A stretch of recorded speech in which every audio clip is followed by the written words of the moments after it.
Hello, dear one. Welcome to Love M podcast. My name is Marta, and I am a continuous student of life. In my nearly 4 decades of life, I wore a few hats, from a fashion model to a yoga teacher, nutrition coach, transformational game guide, and now a podcaster. But my true passion lies in the evolution of the human soul.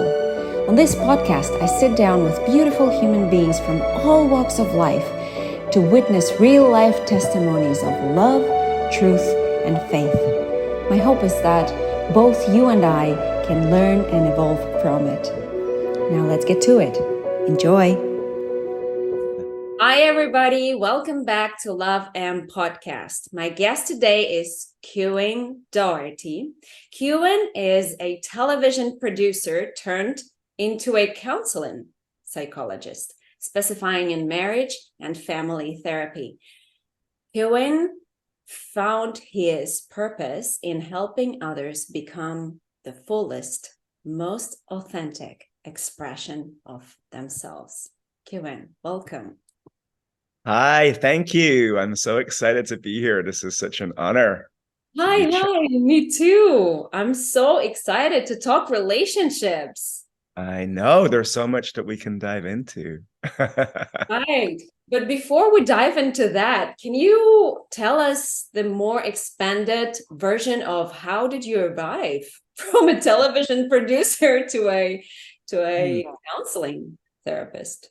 To a psychotherapist. Yeah, it's a great question. So I really fell into producing after university. I didn't know quite what I wanted to do, but I was always interested in human beings and our relationships with one another and what motivates us.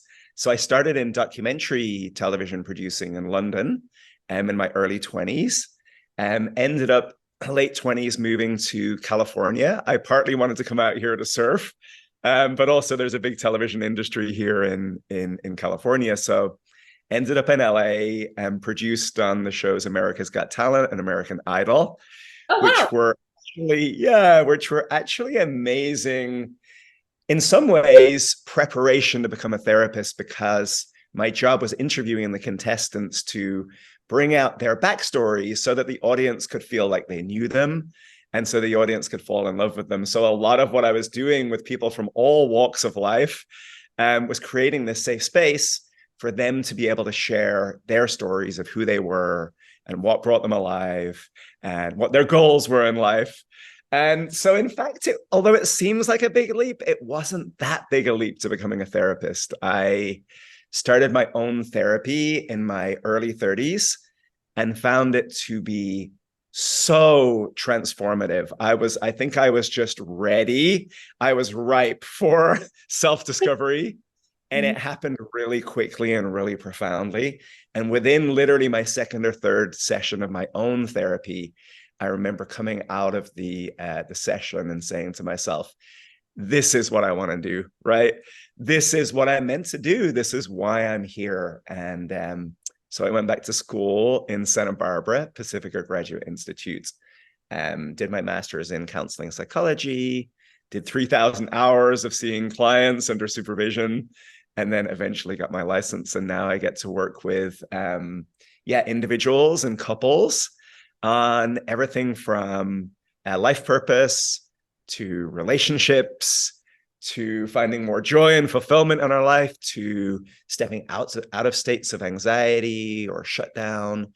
As you said, into the fullest expression of ourselves. So I feel very grateful. Yeah. That sounds amazing. And the way you talk about it, it sounds as if it was so easy and effortless.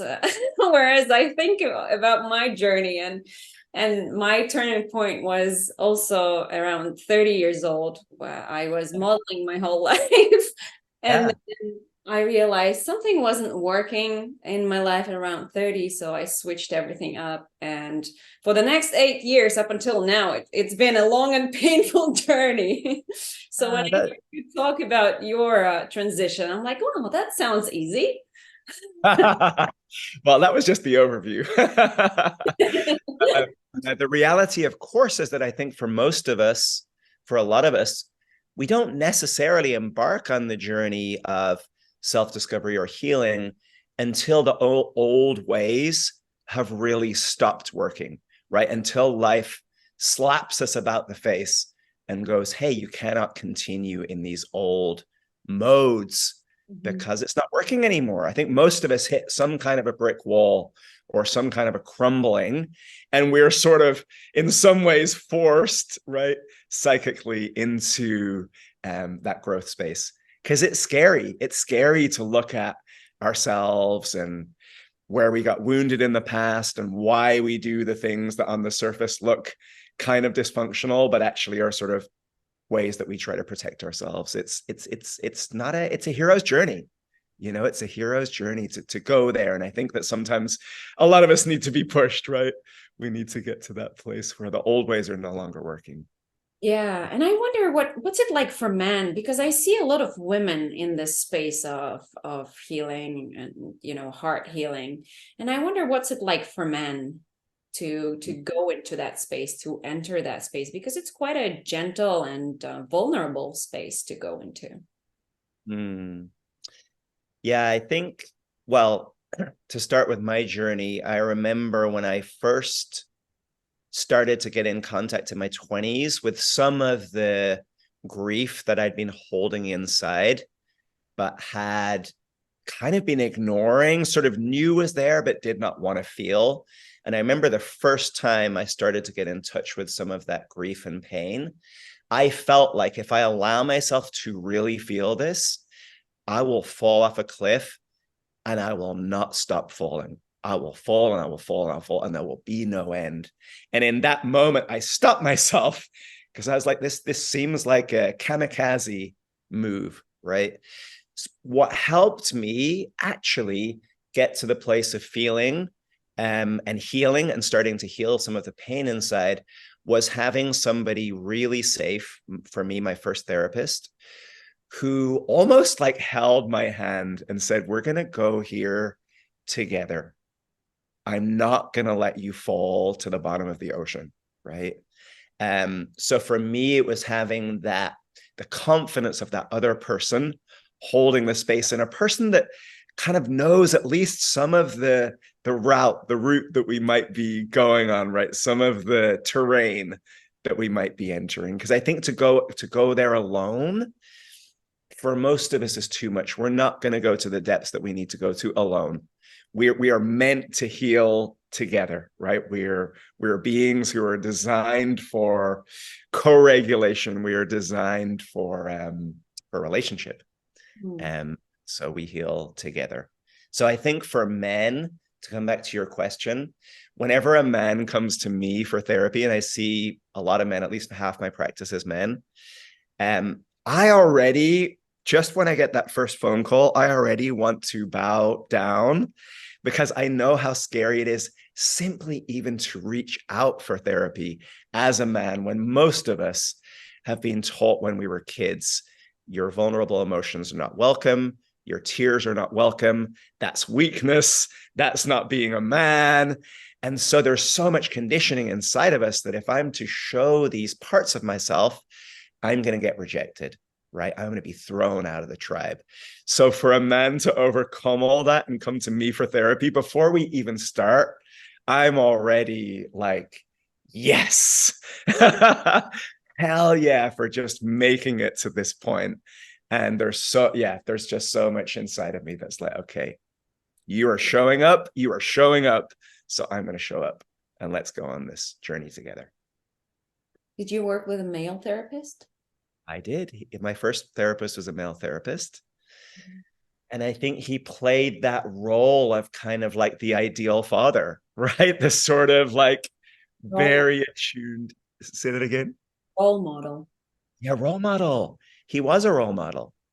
He was a role model for, actually, you can be a man and you can be in your strength and in your voice and in your purpose, and you can have so much spaciousness for the other parts that might want to come up inside of you, and for each other, that we can still be in our manhood or in our manliness and make gentle space, right, for one another, because we've all been through stuff, right?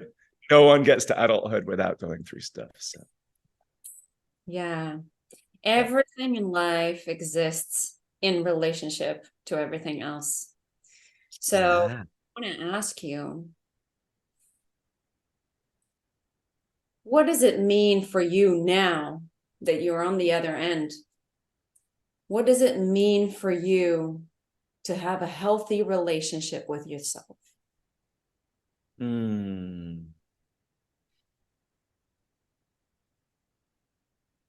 I mean, I would say I'm still a work in progress. I don't know that I've got to the other side exactly. Aren't we all always? Sure. But until this point now, what was your learning? What's Yeah. the extraction of wisdom that you brought all the way here? And I guess you offer to your clients as well. Mm. Yeah, I think it has been a journey.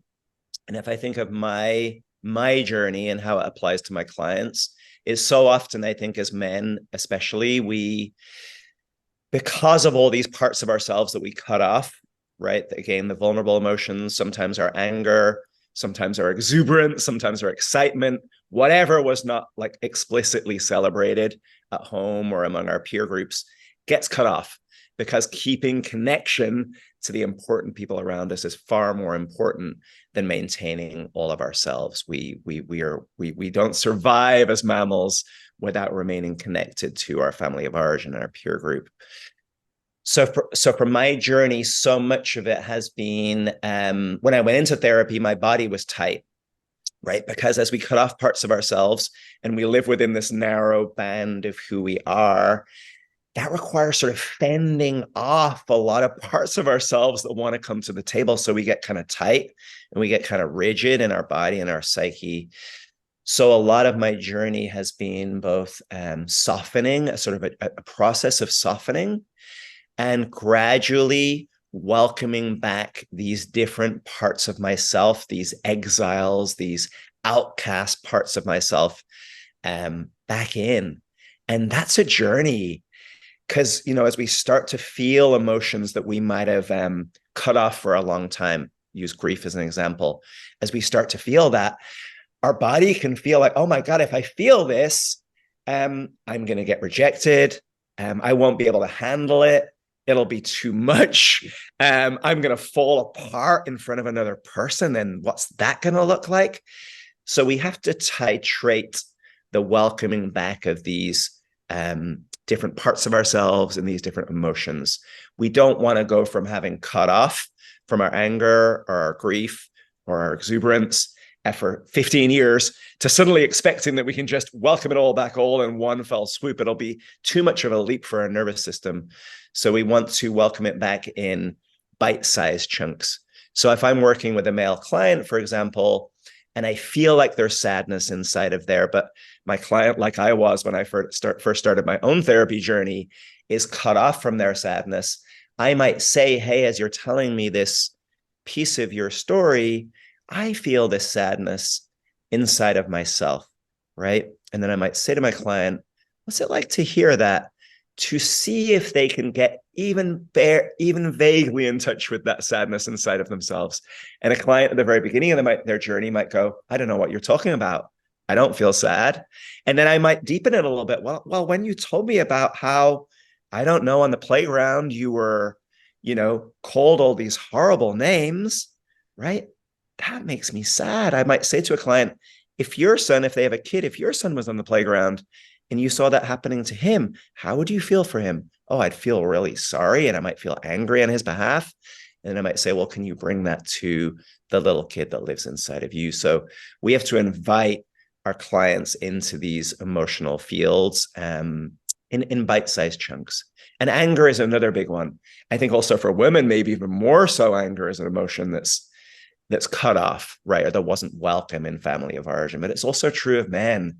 And yet there's a lot of energy and there's a lot of life force and there's a lot of motivation. There's a lot of capacity to create boundaries and say no more, or say, this is what my life is about. All of that energy can be wrapped up in that emotion of anger. And if we've spent our whole lives repressing it, there's a whole lot of life force that we can get back in touch with if, again, if we can welcome in that anger in bite-sized chunks, right? And sometimes clients will come in, especially around anger, and they'll go, well, if I'm angry at my family of origin, then like that's kind of a cop out. That's like blaming other people, and actually the responsibility is mine, right? I'll hear this from clients sometimes.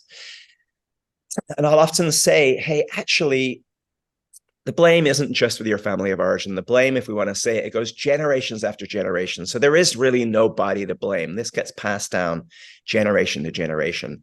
But first, before we can come into that place of love and compassion for all of our parents and our forebears and all the way back, we need to actually get angry on behalf of our inner child, because that allows the young parts of us ourselves to know that what happened was not okay. And we're going to take a stand on their behalf. So anger has been a big part of my work with all my clients really in the last 5 or 6 years. And I just see so much fear of going there, but so much release again of energy and life force when we can tolerate those big emotions. And on the other side of it, we're like, oh, there's a whole bunch of aliveness right here. And of course, once we felt our anger and named it, then we can get to forgiveness. Then we can get to compassion. But sometimes if we try to get to compassion or forgiveness without first allowing space for our self-righteous anger, we're skipping a really important step. And that forgiveness or compassion can be a thin version of the fullness of what it can be if we allow ourselves to go on that whole journey. Yeah. Yeah, wouldn't that be self-abandonment Exactly. That would be self-abandonment. And that's what we've mostly done all of our lives, a lot of us, because again, keeping connection with our key attachment figures is much more important for our survival than being authentic, right? So such a big part of the therapy process is just what you said, is reversing self-abandonment, right? Yeah. Oh, yeah. I love how you say becoming angry or upset on behalf of the little child that you were, right? The little child in you. Yes. Because I look at my healing journey, and I guess at the healing journey in general, is that it is becoming the parents never had for yourself. I love that. Becoming both the mother and the father you needed when you were little. Yeah, that's it. That is such a huge part of the healing process. And what's really beautiful in neuroscience, there's this thing called memory reconsolidation. So what they've realized is that our memories are not these static things that just remain in this sort of painful state throughout our lifetime. Every time that we go back and we remember a moment from the past, what we're feeling in that moment of remembering and what we're bringing in using our imagination into that memory gets woven into that memory. And that's why inner child work works. So we go, as you're saying, we go back to a young memory, maybe a memory of feeling not loved or rejected or not having the parenting that we needed. And we bring maybe ourselves in as an ideal parent or maybe a mentor figure. We bring into that memory and we give that little us the love and the protection and the nurturance that we needed. As that memory goes back to long-term storage, it takes with it those feelings of being protected, of being nurtured, of being valuable enough to receive love, being enough to be delighted in. All of those warm, healing feelings get woven into that old memory. So that memory is no longer just a pit of despair in our history that we try to avoid, or we try to avoid any situations that might trigger us into that space. So it's really beautiful. We actually can time travel in therapy. Yes, we can. And, I was never a good visionary in terms of visualization. So when I first started doing inner child work, it was irritating so Mm. irritating because I just couldn't imagine and I couldn't see. And you perhaps know as a therapist that people who had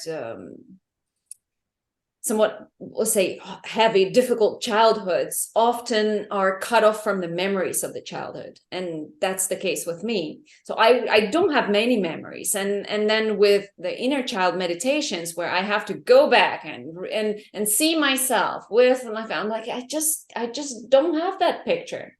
Yeah. That Yeah. was frustrating in a lot of times.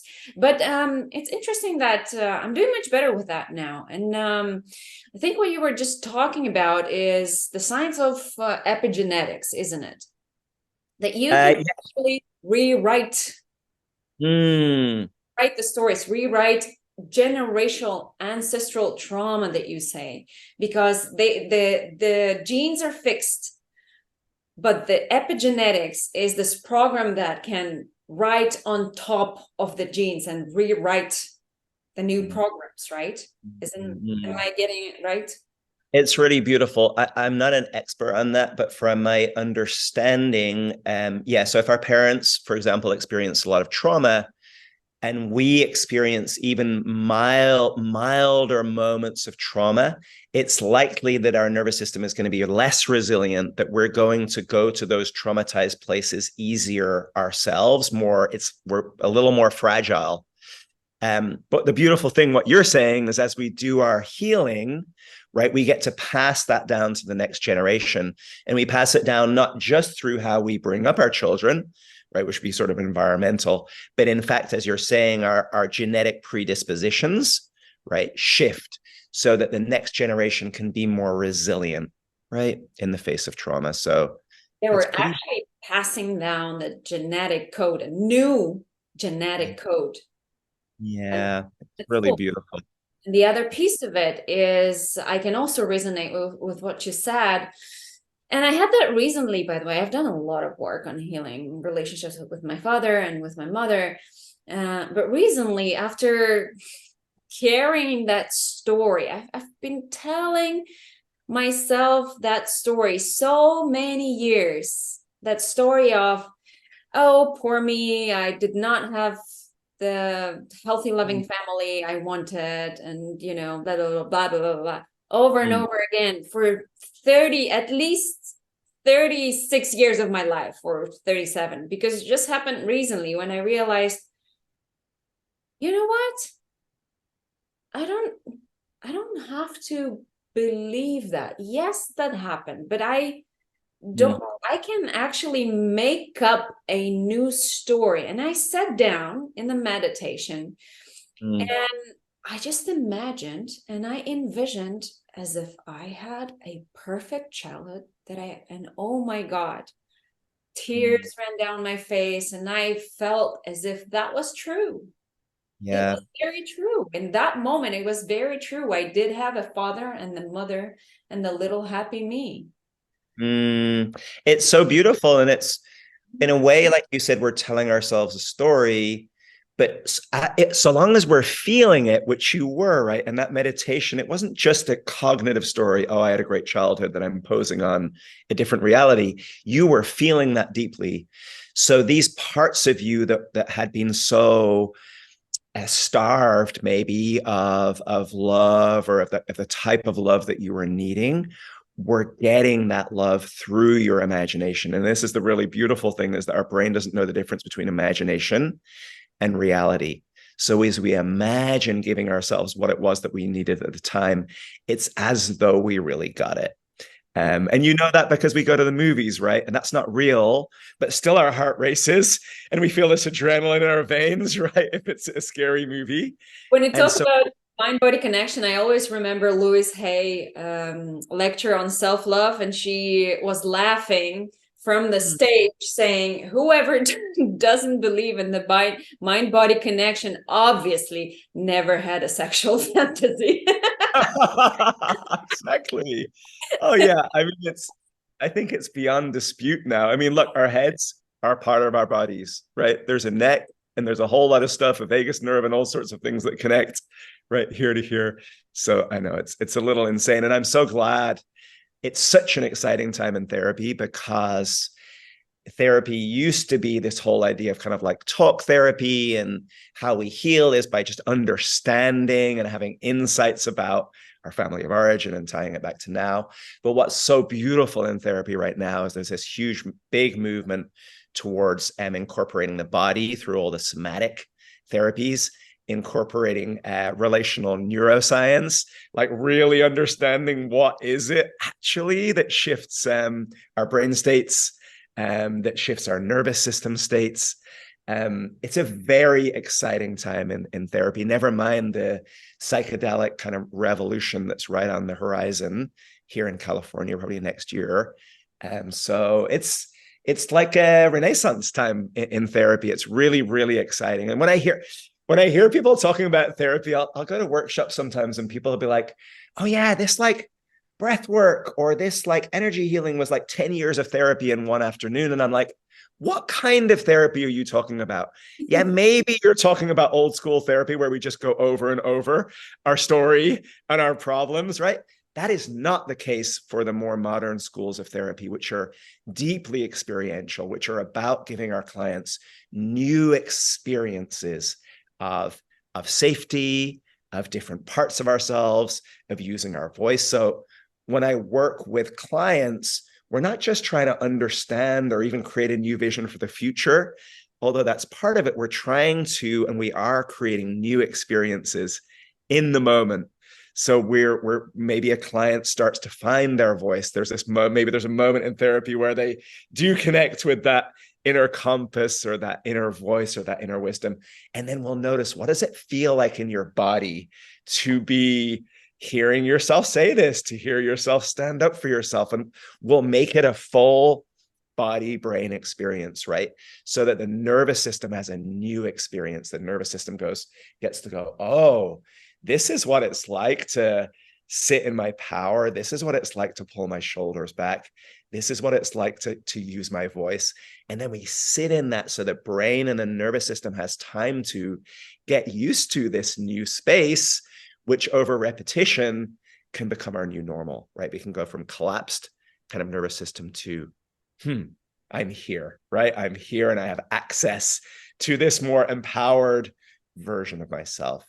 So I really love this in a style of therapy that I really just love and still in a deep process with, is something called AEDP. It stands for Accelerated Experiential Dynamic Psychotherapy.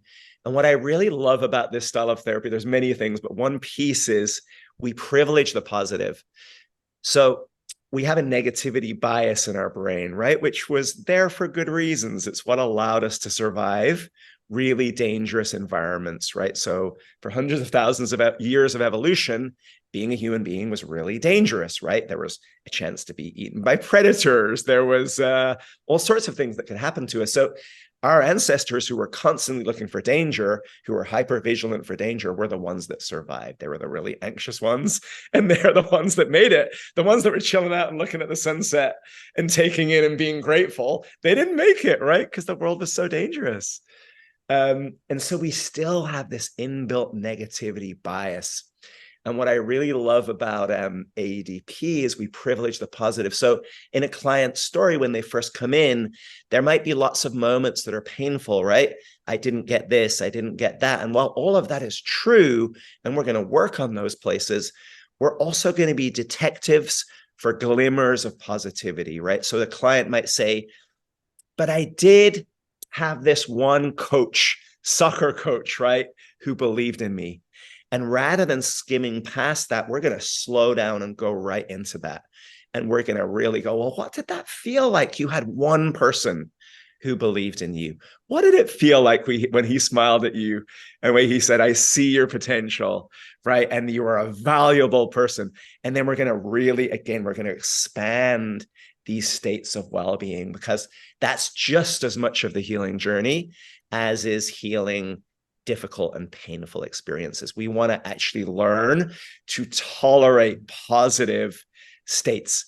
Because again, for a lot of us, if we grew up in chaotic homes or chaotic communities, being in positive, open states was a little dangerous, because when we're positive and open and in gratitude and in well-being, we're not necessarily hypervigilant for danger. We can't do both those things at the same time.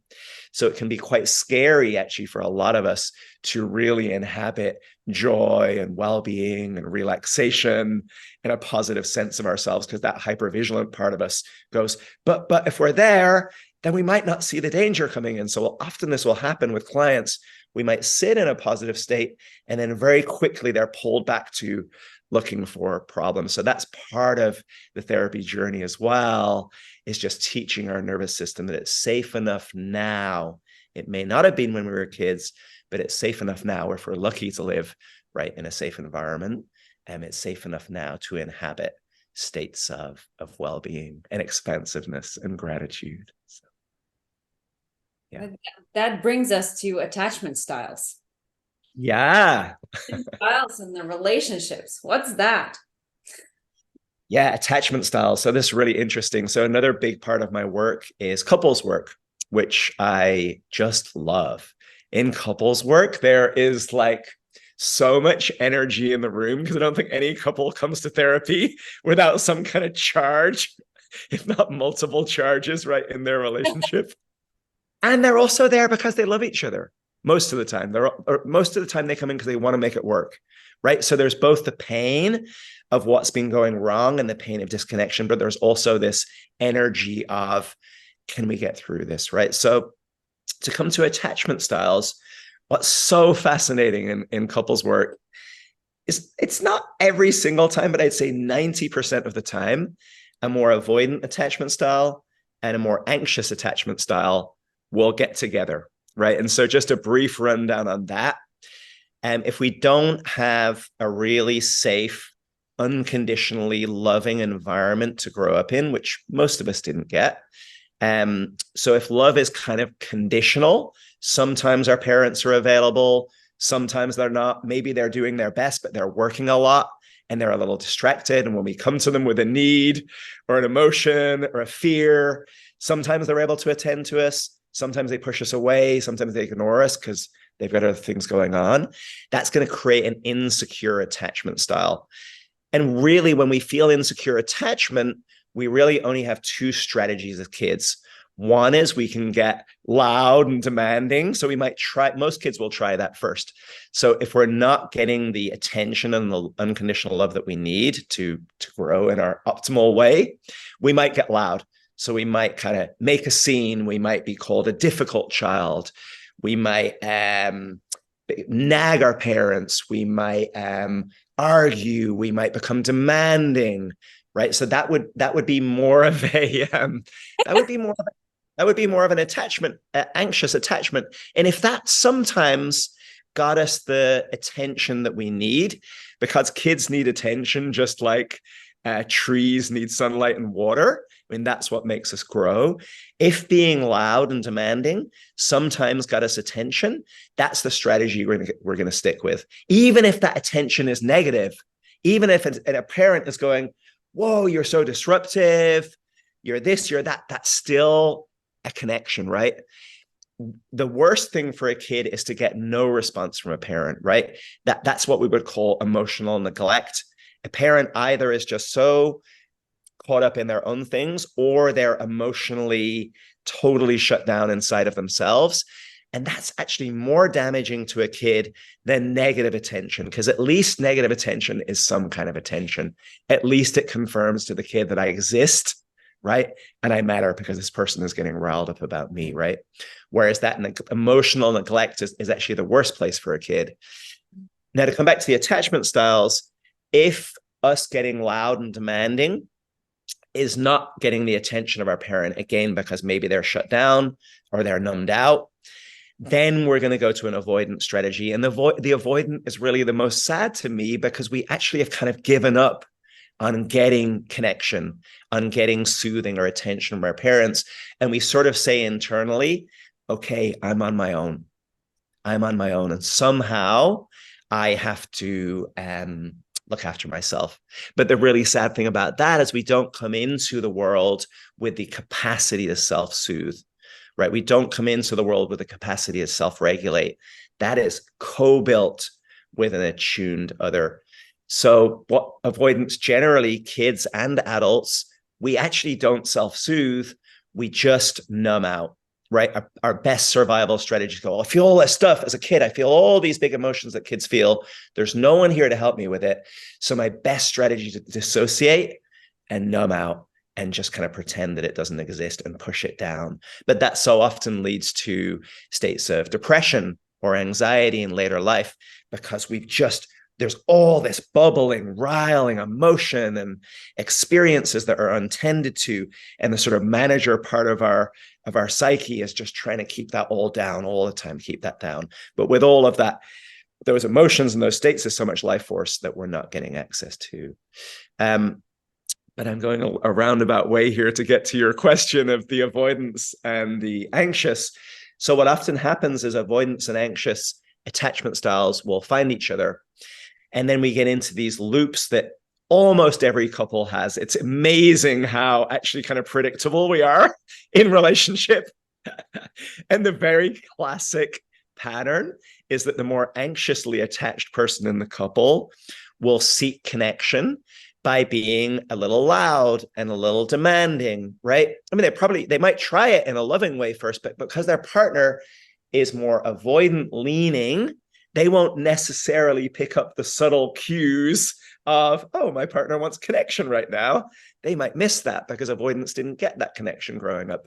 So the anxious will tend to get kind of loud and demanding. And then for the more avoidant attachment style, that feels overwhelming. That feels scary. And for avoidance, our best way of finding safety is to pull back and do our best to self-soothe, right? Those kids who don't expect connection. And so we pull back and we try to get it sort of on our own. But then, of course, as the avoidant pulls back, the anxious gets more sense of abandonment, feels more abandoned, gets louder, gets more critical. The avoidant gets more scared. And then they're just scaring each other. Right? Each person is scaring. And that's the pattern of disconnection that so many couples come into therapy inhabiting. Yeah. When the avoidant pulls away and then he or she is by herself or himself, that's when they feel safe. They're like, ooh, I can breathe out now. And for the anxious, it's the other way around. Yeah. When your partner is close, that's when you can breathe out. Ooh, I'm safe now, right? So it's just the total opposite, and they come together and they just... Here's the thing. Yeah, that's exactly it. And here's the thing.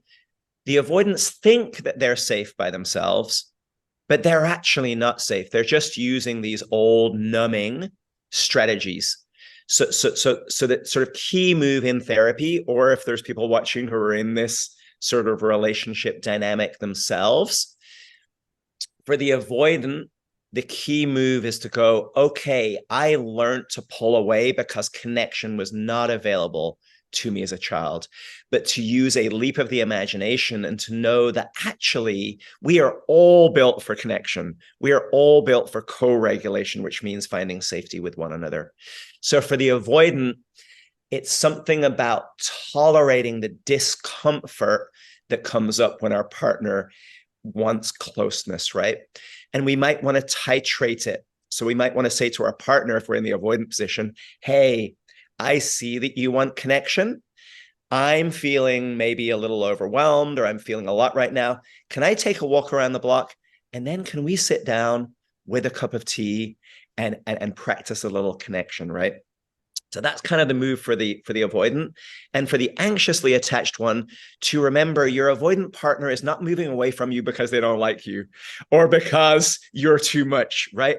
They're moving away from you because they never had an experience of safe connection and they don't know what that is. And that feels scary, even though it's what they most deeply want actually in the core of their being.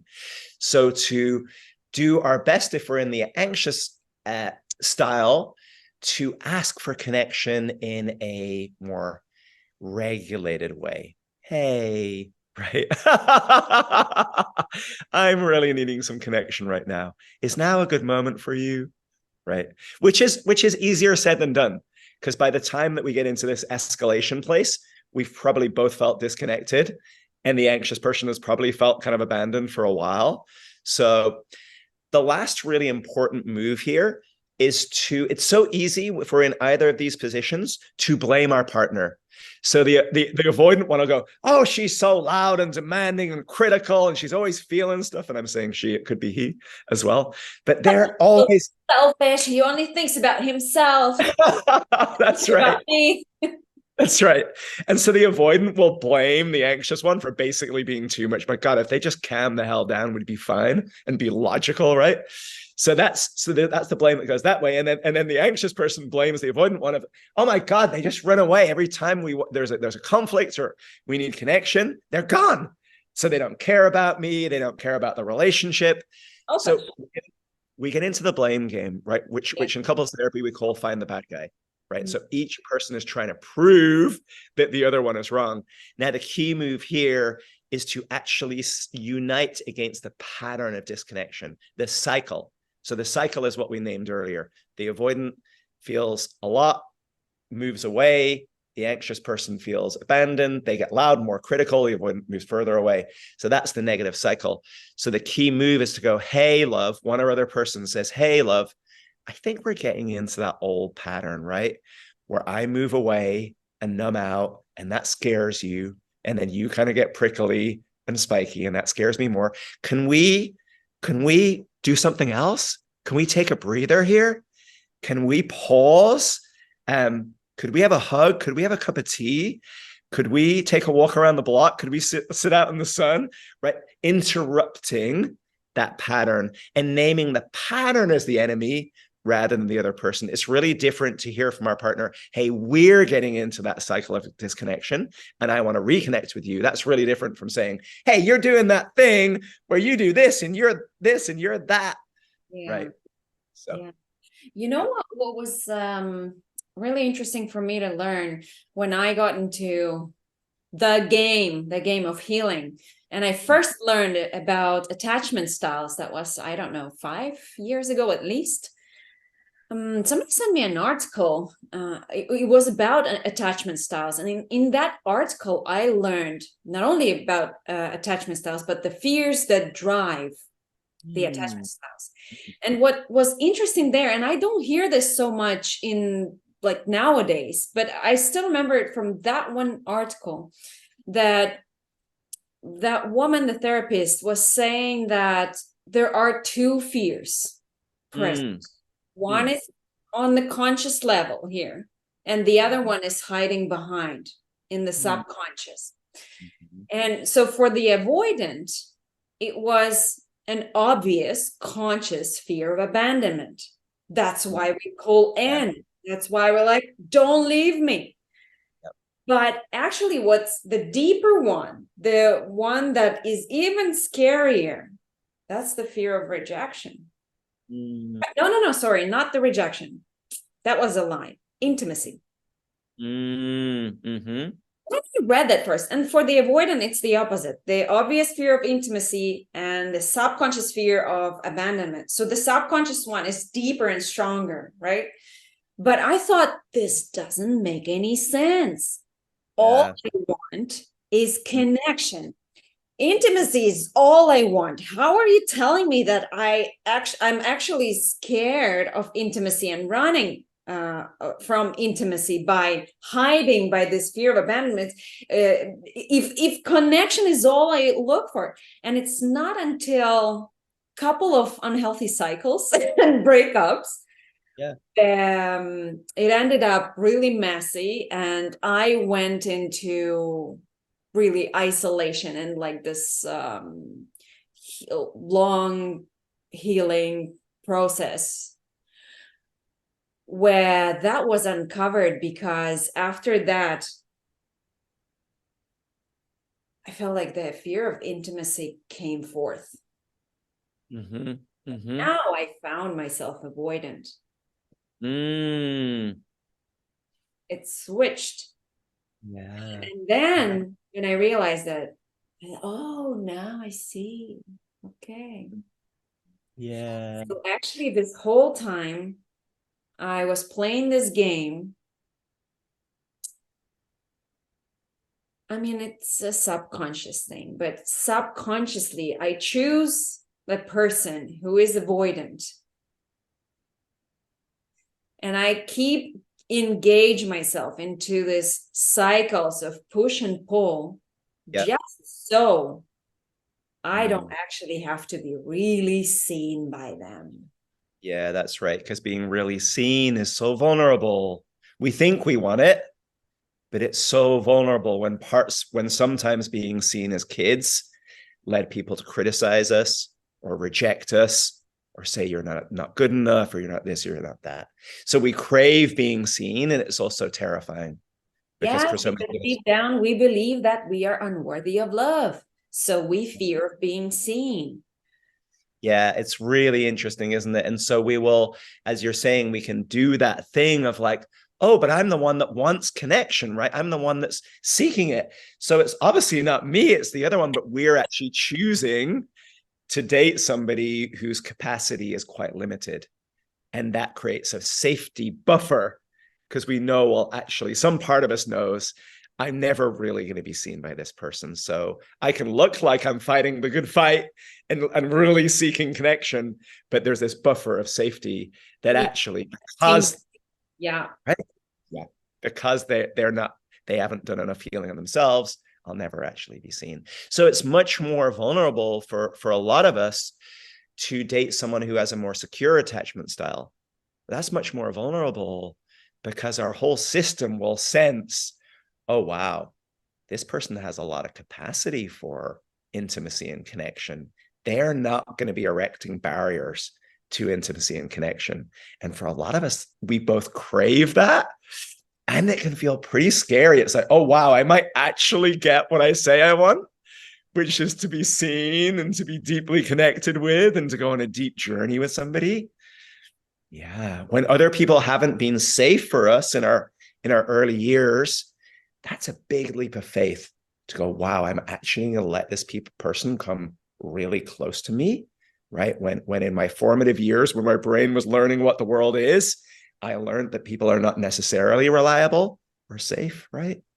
Yeah, it's a big leap of faith. And that's where something like therapy or even a best friend or a mentor can be a really beautiful stepping stone, because it's a journey of learning that another person can be a safe space for us, right? And in the therapy journey or the journey with a best friend or the mentor, over time, our system can go, oh, wow, actually, this person is starting to see me. I'm bringing down my own barriers and they're seeing me, and nothing awful is happening. They're not rejecting me for it. In fact, they might be really even loving me more for the fact that they can see me better. And that's how we start to shift that self-perception, right? Oh, deep down in my core, I'm messed up or I'm defective somehow. In that journey of therapy or just a really great relationship with a friend or a mentor, we get that opportunity to be seen more deeply and to have the disconfirming experience, which is how our brains learn.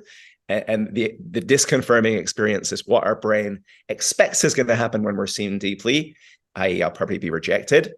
The opposite happens. In fact, as this person sees me more deeply, we're more connected. They are giving me positive validation, right? Yeah. Instead of being stuck in the codependent, painful cycles, we're shifting towards a healthy interdependence. Yeah, exactly. That's beautiful, the word interdependence. And that's how we're designed to be as human beings. I mean, we're actually designed to be interdependent with a whole community, not simply our intimate partner. Again, all of our evolutionary history, we lived in bands of, I don't know what, 40 to 60 people, whatever that was, right? And so I've been studying with this guy, Francis Weller, who talks about when we're born as kids, we actually come into the world expecting on a neurobiological level to be received by 30 or 40 or 50 sets of loving eyes. And what do most of us get? If we're lucky, we get 2 sets of loving eyes, if we're lucky, right? And so like he talks actually about, and this is kind of interesting, he talks about healing as having been privatized, right? So in therapy, we have a private practice. That's this one-on-one relationship. And of course, amazing healing happens one-on-one. And he says we also need communal healing spaces. We are primed through our evolutionary history to heal in community, to have rituals, right? To move through trauma together, to grieve together, to dance together, to re-find our connections with one another together. So I'm feeling pretty inspired about that idea of like also communal healing and communal healing rituals, and how that's something that's sort of been left out for the last while in our, kind of privatized society. Yeah. Yeah, you know what I'm thinking about is that when we are traumatized and we are victimized, our world becomes really small and narrow, and we feel alone, and we get really bitter and angry because we're left alone and nobody cares. But along the way on my journey, I learned this pretty stunning realization. I was listening to this lecture on YouTube, and there was this woman who offered a gratitude exercise, which opened my eyes in the ways that they can never be shut down anymore. So the gratitude exercise, I want to practice here a little bit. Let's take a cup of morning coffee. Sure. Let's say, Ciuin, do you like a cup of coffee in the morning? I love it.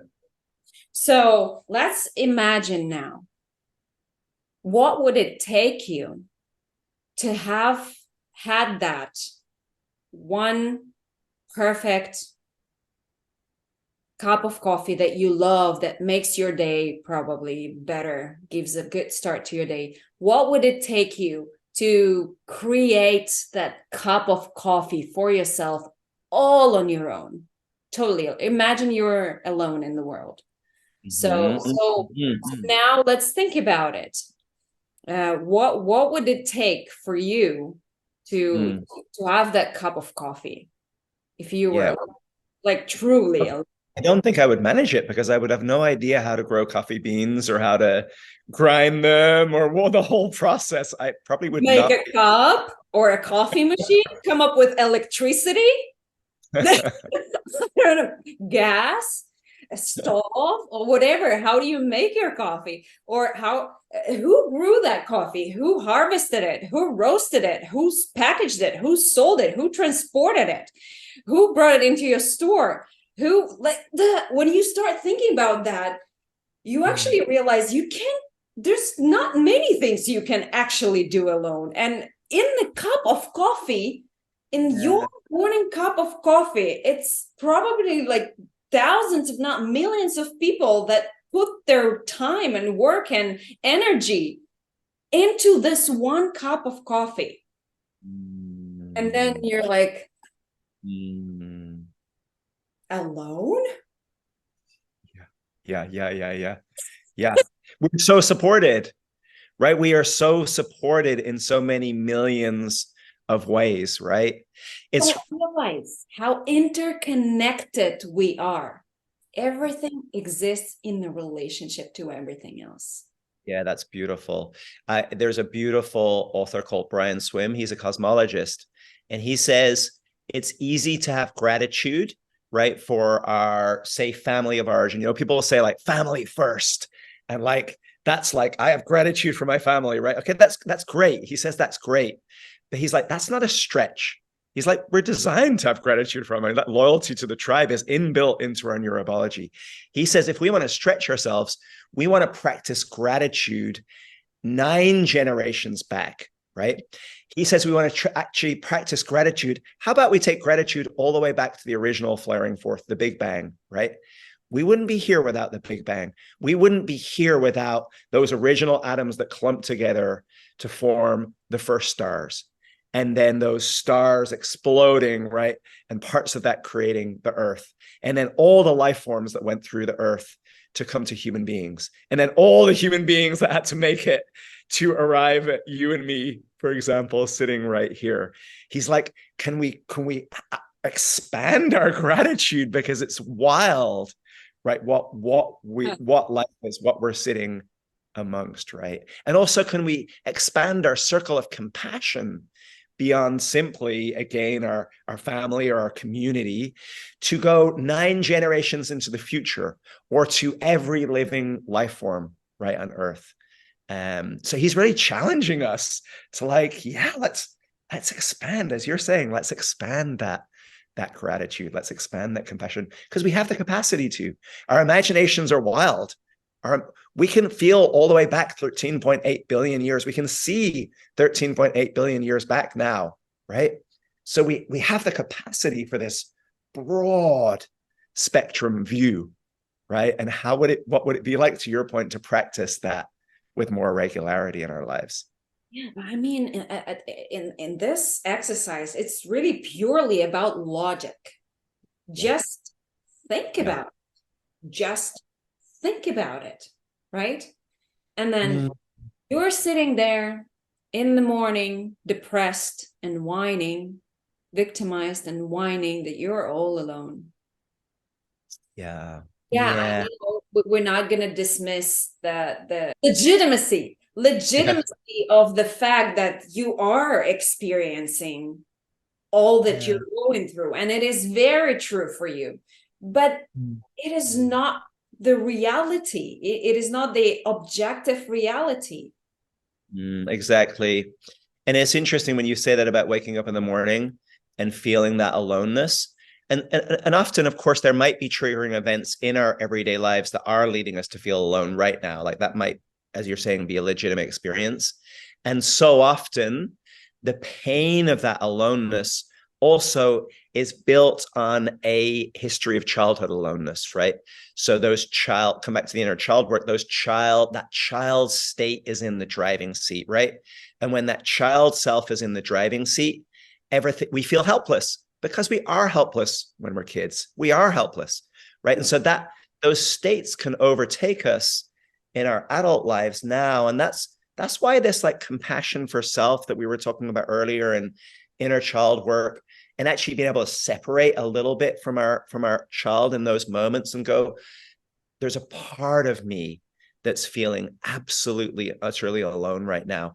And that part is legitimate, because there were experiences probably in my childhood where I really did feel alone, and I should not have been alone, because no kid should be emotionally alone, right?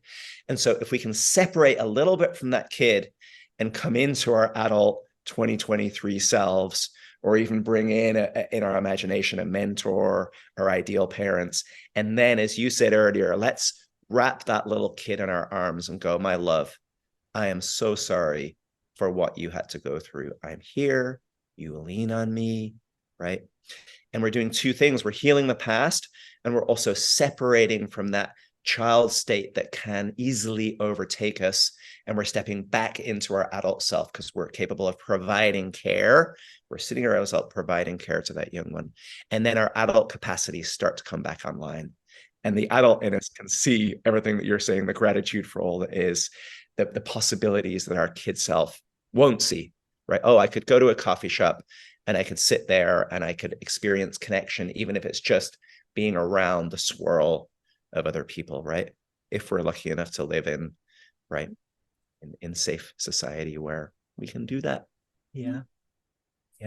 And for me, I'm thinking back on my reparenting myself journey, and I was really attending to my needs and asking my inner child, what do you need right now? And sometimes, even when I felt like I needed to be held, I would sit down and I hold myself. I would just embrace myself, and I would, how do you call this in English?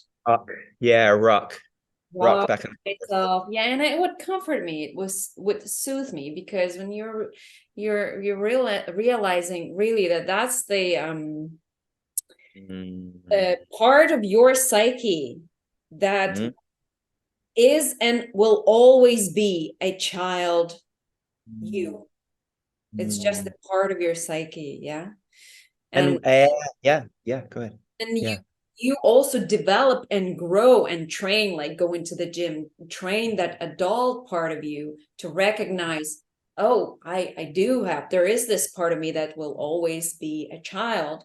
And I can now develop an adult, grown, safe Yeah. part of Yeah. me Yes. that Yes. can actually attend to the needs Yeah. of the little one. And that's That's right. sometimes That's right. do. Sometimes I would, I don't know, go and get ice cream or go for a walk. And the other times I would just sit down and rocking myself and crying and all these different things. But ultimately, it's about listening. It's about sitting down and listening. What do you need right now? How can I? Mm. How can I Mm. help? What can I do for you? And do that. Yeah, that's right. And then also take the risk if we feel capable to reach out to another person, right? Because Yeah. we're not designed to heal alone, right? And that's an important part of it, to learn to self-regulate. But sometimes it's even scarier actually to lean out or to reach out to a friend and go, hey, I'm feeling a little vulnerable right now, or I'm feeling kind of sad, or could we have tea, or I just need to talk to somebody right now.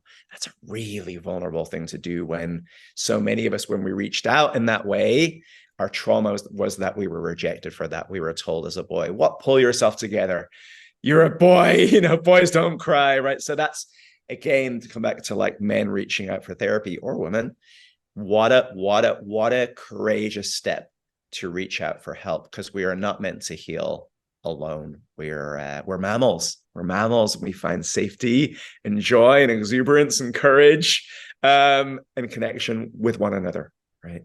I think Yeah, both are equally important to develop a strong relationship with yourself where you feel content and strong and good on your own, but also to be equally as safe and good and content with others.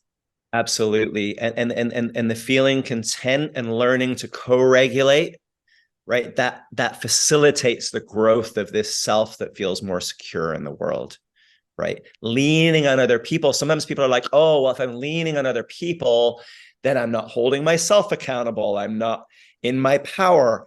Actually, we need periods of leaning on other people. That's what we should get in our childhood, is a healthy period of dependence. Not all of us got that. Some of us, there's a gap there.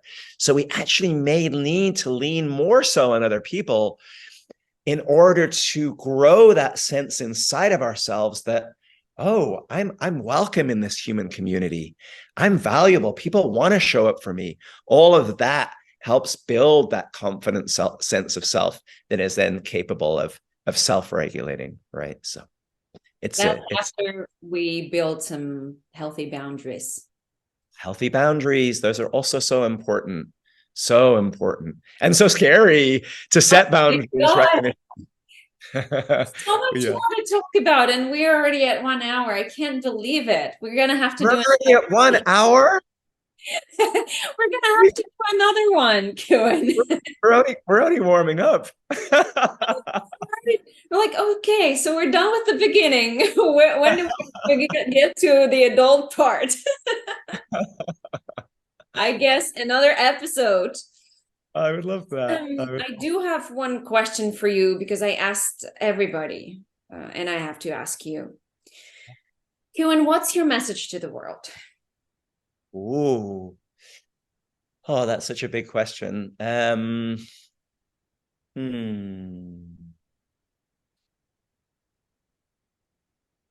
The first thing that just popped into mind was the word kindness. Um, and so something about finding kindness for ourselves, right? As I think being the sort of prerequisite to finding kindness for others and for the earth. So something about cultivating kindness, which is a journey in and of itself. And so much of cultivating kindness myself has been, to come to the somatic part, has been just softening my body. I'll notice if my body is tight, I'm probably in more of a fight flight state. And in fight flight, my whole neurobiology is just about looking out for me, right? My own survival. So softening my body, that helps me take one step towards kindness towards myself, and then kindness to the other, right? Yeah. Yeah. Relax, relax, relax. We hear that so much. It's ridiculous. Oh. Sometimes you have to hear something 5,000 times before you actually get it. Right. And we need to attend to the parts of ourselves that say it's not safe to relax, right? We don't want to bulldoze over those parts. We need to make room for all these parts. And when we say relax, relax, relax, there may be parts of us inside that are saying, hell no, that's not safe. So then we need to attend to those parts. We need to go, wow, that makes so much sense, right? Why you guys inside don't feel like it's a good idea to relax. Tell us about your experience. Again, let me be that parental figure to you folks inside, you parts inside, and let me really get why that feels so scary to you. Let me validate that, right? Not force ourselves into some state of relaxation or forgiveness or surrender. Like, understand there's good reasons why our systems often feel very reluctant to move into those states. So we want to bring a lot of compassion to the internal system and a lot of validation of, yeah, of course that feels scary to relax. That wouldn't have been safe for you to relax on the schoolyard. You had to be vigilant. So let me validate that. You've worked really hard to keep me safe. Thank you for keeping me safe. These parts inside of myself, right? And we might just relax in very bite-sized chunks, right? We might just see if we can release the tension 1% in our body and do that for 10 seconds, right? Just like going to the gym and not forcing upon ourselves any new radical state, right? We need to build that capacity bit by bit, just like we start lift those little weights. We're not going to go straight to the bench press, right? Yeah. Treating ourselves with kindness. I love it. It's beautiful. Thank you. Yeah. Oh. Yeah, great. You have to come back and we'll speak more about relationships between men and women. About that, we didn't get to that part. Anyways, thank you. That was great. It really felt like a minute. Yeah, it flew by. Thank you so much for having me, and we'll talk next time about relations between men and women and men and women and all the different varieties. Right. Thanks. Thank you for listening to this episode of Love M Podcast. If you found it valuable, please like, share, and subscribe to my channel for more content on personal well-being. Stay blessed. I love you.